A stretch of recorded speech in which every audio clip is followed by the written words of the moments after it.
Welcome students. आज आपका सुबह पेपर हुआ है एसएस का 10वीं कक्षा का सामाजिक विज्ञान का एसएस का पेपर लेकर आए हम आज आपके लिए। और आज शाम को इवनिंग में मैं आपके लिए इसकी की बना रहा हूँ, तो आपको अंकों का ताकि अंदाज़ा लग सके उसके लिए की बनाई जा रही है। तो आओ चलते हैं, करते प्रश्न इसको पूरा सोल्यूशन करने का प्रयास करेंगे हम। सबसे पहले हम ऑप्शन टाइप प्रश्नों पर चलेंगे। तो 10th क्लास में सभी बच्चों ने बड़े मेहनत से तैयारी की थी, तो वो देख लेते हैं। पहला प्रश्न आपका, गायत्री मंत्र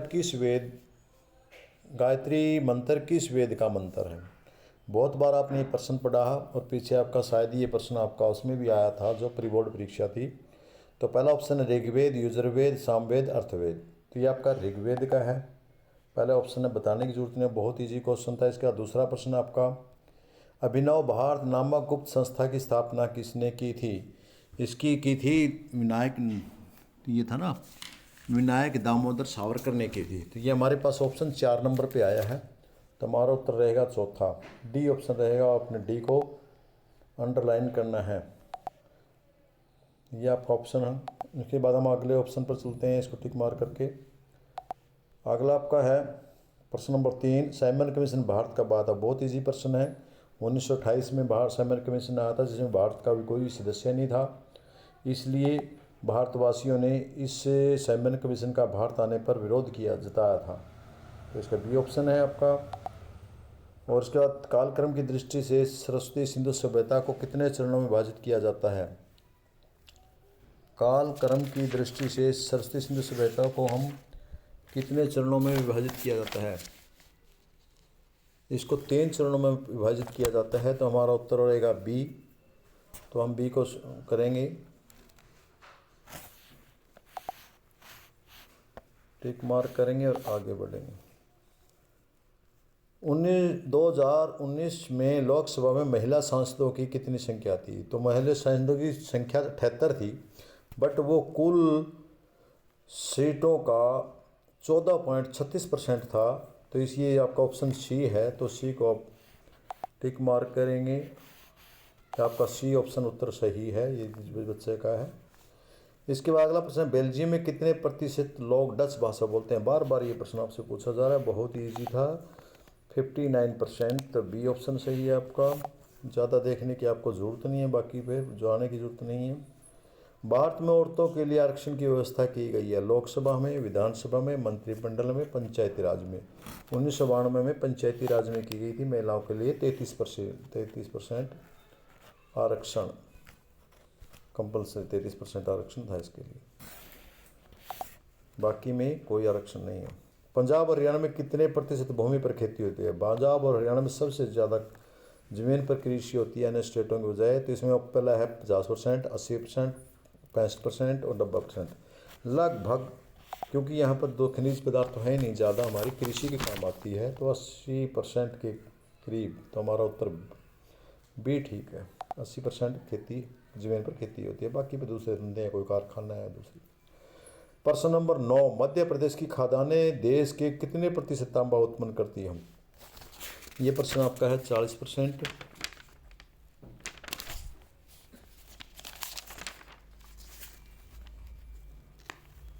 31%, 52% और 60%।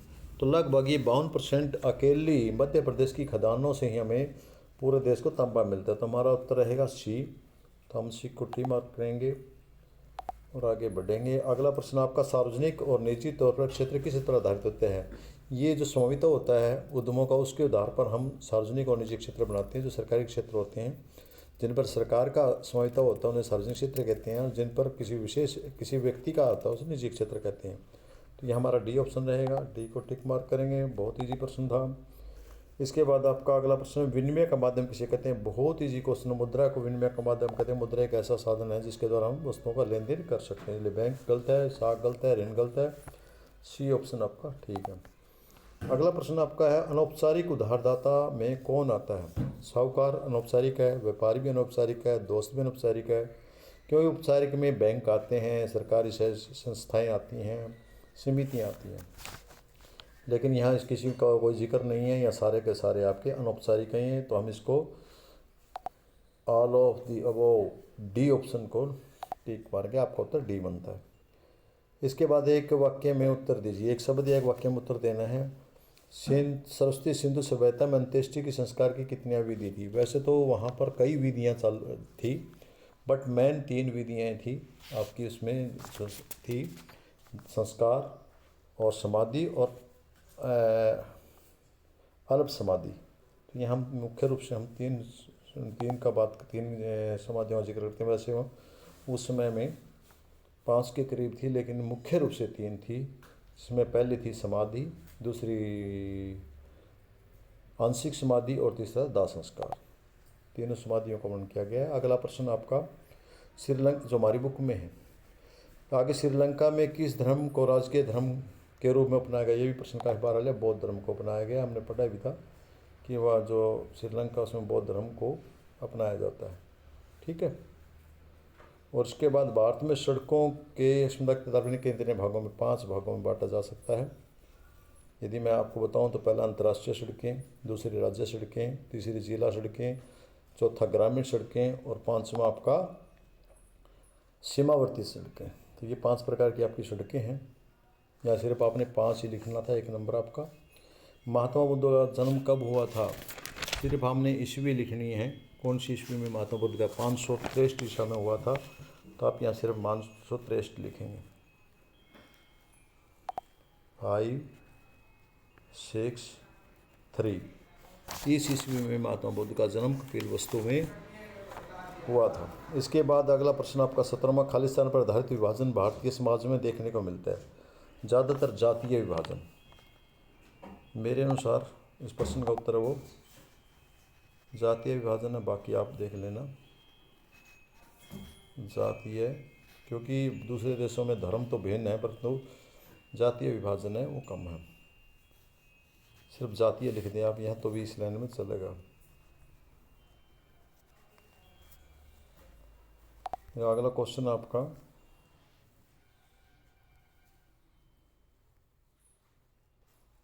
तीन क्षेत्रों के उत्पादन के योगफल को क्या कहते हैं? 3 क्षेत्रों के योगफल को जीडीपी बोलते हैं। जीडीपी, सकल घरेलू उत्पादन। सकल हिंदी में लिखना चाहें या अंग्रेजी में लिखना चाहे जीडीपी लिख दे, और हिंदी में लिखना चाहे तो सकल घरेलू उत्पाद। ये आपका उत्तर था इसका। अगला क्वेश्चन है आपका निम्नलिखित वाक्यों को पढ़ना है आपने 19 और 20 में को पढ़ के उत्तर देना है। तो पहला प्रश्न ए है इसका, 1992 में लोकतंत्र शासन व्यवस्था के तीसरे सत्र को सबसे ज़्यादा शक्तिशाली बनाया। बिल्कुल ठीक बात है, ये हमारी सत्य बात है ये। दूसरा आपका अब स्थानीय स्वशासन निकाय को चुनाव नियमित रूप से कराना संवैधानिक बाध्यता। बिल्कुल संवैधानिक कानून बनेंगे, ठीक है। और ये ऊपर वाले की जो आर है आपका, वो स्टेटमेंट ए की भी स्पष्टीकरण करता है, इसलिए हमारा उत्तर क्या आएगा? ए बनेगा आपका। तो 19वें प्रश्न का ए उत्तर है। मेरे हिसाब से मैंने बड़े अच्छे सोच समझ के उत्तर दिया, बाकी आप भी देख लेना अपना, हो सकता है। अगला प्रश्न जो आपका है वो है, इसमें भी कथन है जो आपका स्टेटमेंट है, वो तृतीय क्षेत्र में सेवा के क्षेत्रों में जाना जाता है। बिल्कुल जाना जाता है भाई इसको। और जो अगला प्रश्न इसका रीजन है जो बताना है, तृतीय क्षेत्र में वस्तुओं का उत्पादन करने वाली गतिविधियां शामिल है। नहीं, उत्पादन करने वाली तो द्वितीय क्षेत्र में होती है, तृतीय क्षेत्र में तो सेवाएं होती है, इसलिए आपकी स्टेटमेंट गलत है। अतः आपका पहला स्टेटमेंट है वो तो ठीक है आपकी, और जो रीजन है वो आपका गलत है। तो हम देखेंगे हमारा ऑप्शन कौन सा है। पहला तो नहीं हो सकता, दूसरा भी नहीं हो सकता, तीसरा कथन सत्य है, लेकिन कारण ये हमारा उत्तर बनता है। तो इसका उत्तर का सी बनेगा मेरे मुताबिक, क्योंकि मैं मेरे मुताबिक प्रश्नों का हल बता रहा हूँ आपको, हो सकता है आपकी दृष्टिकोण में कोई अलग हो। अब हम छोटे प्रश्नों पर चलते हैं। मध्यकालीन यूरोप में समाज कितने भागों में बटा हुआ था? तो हमने इसको बताना है, यूरोप काल में समाज 3 भागों में बटा हुआ था।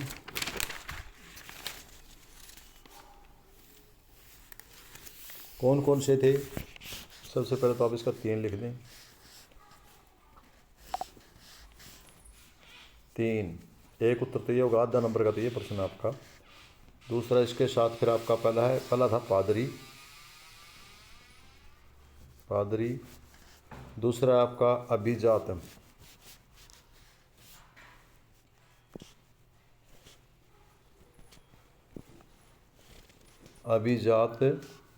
वर्ग, तीसरा था आपका कृषक वर्ग।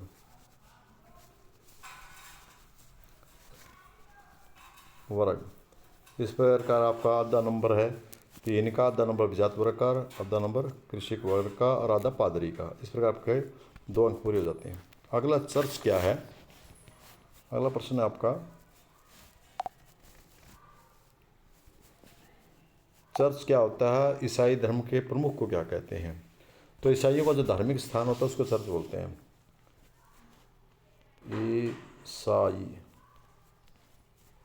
ईसाइयों का धार्मिक स्थल,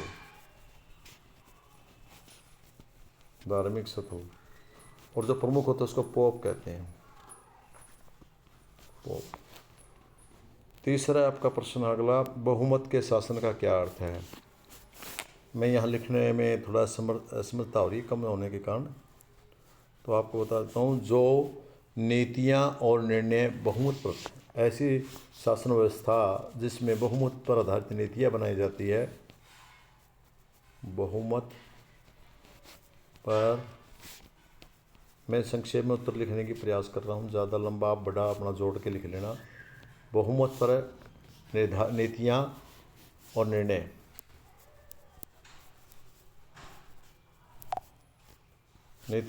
बहुमत पर लिए जाते हैं, ऐसी शासन व्यवस्था को बहुमत का शासन कहते हैं। जो अगला प्रश्न आपका है, क्षेत्रीय दल किसे कहते हैं। अक्षेत्रीय दल किसे कहते हैं, किसी विशेष क्षेत्र से संबंधित, किसी विशेष क्षेत्र के हित को रखते हुए या विशेष क्षेत्र से, क्षेत्र संक्षेप में लिखने का प्रयास कर रहा हूँ इसलिए आप कर लेना। क्षेत्र के दल, ये इसका किसी विशेष क्षेत्र का दल होता है और वो उसी का हित समझता है, उसी के बारे में बात करता है, उसे क्षेत्रीय दल कहते हैं। यह राष्ट्रीय दल नहीं होता, राष्ट्र का उतने किसी होता है। और हरियाणा में यदि हम क्षेत्रीय दल की बात करें, वह है जेजेपी सक्रिय दल है। दुष्यंत चौटाला इसके नेता थे, जो आजकल विपक्ष में है ये। अगला है, भारत के वन्य जीवन संरक्षण क्यों आवश्यक है। तो भारत का जो वन है इसलिए जो ज़रूरी है आज के टाइम में, क्योंकि एक तो पारिस्थितिक संतुलन होना चाहिए,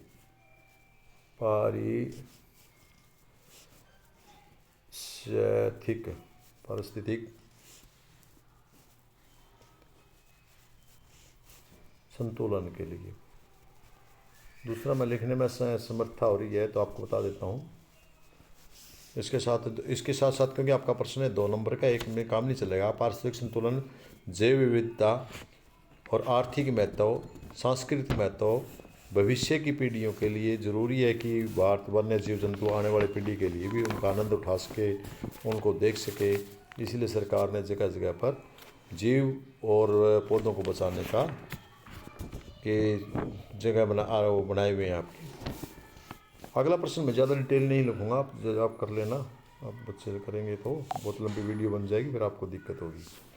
अगला, बांधों को बहुउद्देशीय परियोजना कहते हैं। एक साथ कई परियोजनाएं, एक साथ, इसका उत्तर है एक साथ कई उद्देश्यों को पूर्ति के लिए, कई उद्देश्यों की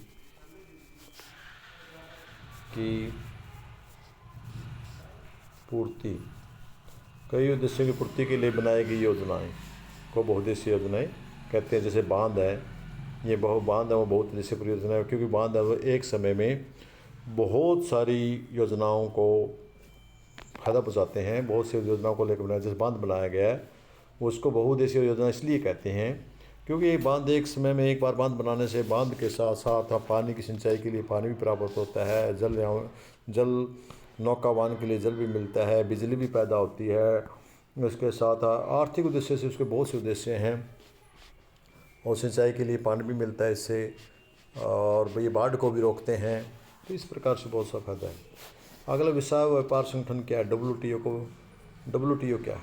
ये है कई देशों का WTO, अंतर्राष्ट्रीय व्यापार संगठन। 164 देशों का ये, इसके बारे में आप 164 देशों का संगठन है। 164 देशों का अंतर्राष्ट्रीय संगठन है। मैं पूरा नहीं लिख पा रहा, थोड़ी जगह होने का ना। अंतर्राष्ट्रीय संगठन है और ये पूरे जो देश इसके अंदर आते हैं उन सब देशों का व्यापार पर नियंत्रण रखता है। एक देश का दूसरे देश का अंतर्राष्ट्रीय व्यापार में निगरानी रखता है और उनको विशेष सहयोग भी देता है। ये WTO के नाम से एक संस्था बनाई गई है, उसके नाम से चलता है। आगे बहुराष्ट्रीय कंपनियां क्या होती हैं? हम इसका उत्तर देंगे, एक से अधिक देशों में वस्तु और सेवाओं का उत्पादन करने या उन पर नियंत्रण करना को कहते हैं। आज यदि लिखना चाहूँ तो मैं, एक से अधिक देशों के उत्पादन पर नियंत्रण करने वाली फर्म को, कंपनी को बहुराष्ट्रीय कंपनी कहते हैं। यानी कहने का मतलब एक से अधिक राष्ट्रों में जो कंपनी काम करती है उसे बहुराष्ट्रीय कंपनी कहते हैं। बहुत ईजी प्रश्न, आप बच्चे भी समझ के दे सकते हैं आसानी से, इसका अपने अपने हिसाब से उत्तर लिख सकते हैं। इसके बाद हम अगले प्रश्न पर चलते हैं। यह केस स्टडी का प्रश्न है। इसमें से देखना, पहला, भारत और पाकिस्तान के बीच ऐतिहासिक समानता, प्राकृतिक एकरूपता, भौगोलिक निकटता, आर्थिक समरूपता के अवसर मौजूद है, लेकिन आज भी भारत के संबंध है वो स्पर्धा, तनाव, संघर्ष और युद्ध के दायरे से बाहर नहीं निकल पाए हैं। पाकिस्तान ने 1947, 1965, 1971 और 1999 में भारत पर आक्रमण किया, परंतु भारत की वीर सेनाओं ने पराजित किया था। पाकिस्तान भारत और जम्मू कश्मीर में आतंकवाद को निरंतर प्रोत्साहन कर रहा है। पहला प्रश्न है, भारत और पाकिस्तान के संबंध कैसे हैं? भारत और पाकिस्तान के संबंध वो तनावपूर्ण है। आप इसका उत्तर यहाँ से यहाँ तक दे सकते हैं। जो भारत और पाकिस्तान के संबंध है वो तनावपूर्ण और संघर्ष भरे हैं। ठीक है, पहला प्रश्न का उत्तर आया। दूसरा प्रश्न आपका, पाकिस्तान ने भारत पर कितनी बार आक्रमण किया है? भारत ने पाकिस्तान पर 1, 2, 3 ये करिए हैं 4 बारी। तो इसका उत्तर आप लिख सकते हैं 4 बार।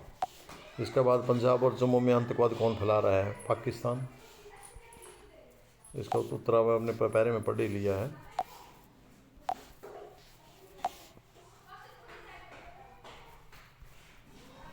पाकिस्तान।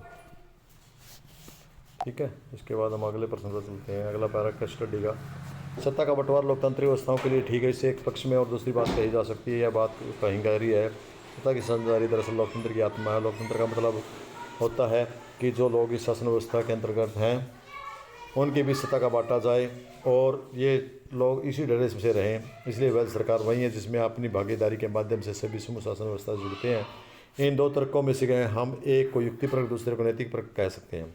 युक्तिपरक या समझदारी का तर्क लाभकारी परिणामों पर जोर देता है, जबकि नैतिक परक सत्ता के बंटवारे पर महत्व देता है। पहला प्रश्न है, वेद लोकतंत्र की आत्मा किसे कहते हैं?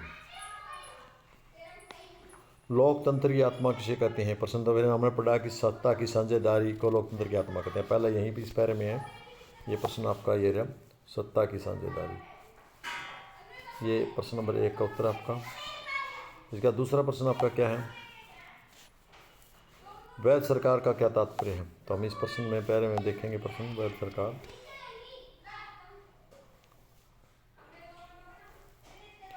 जी ये वैध सरकार, वैध सरकार वही है जिसे अपनी भागीदारी के माध्यम से सुशासन से जुड़ते हैं। यहाँ तक इसका प्रश्न का उत्तर आ गया। ये 2 नंबर प्रश्न आ गया।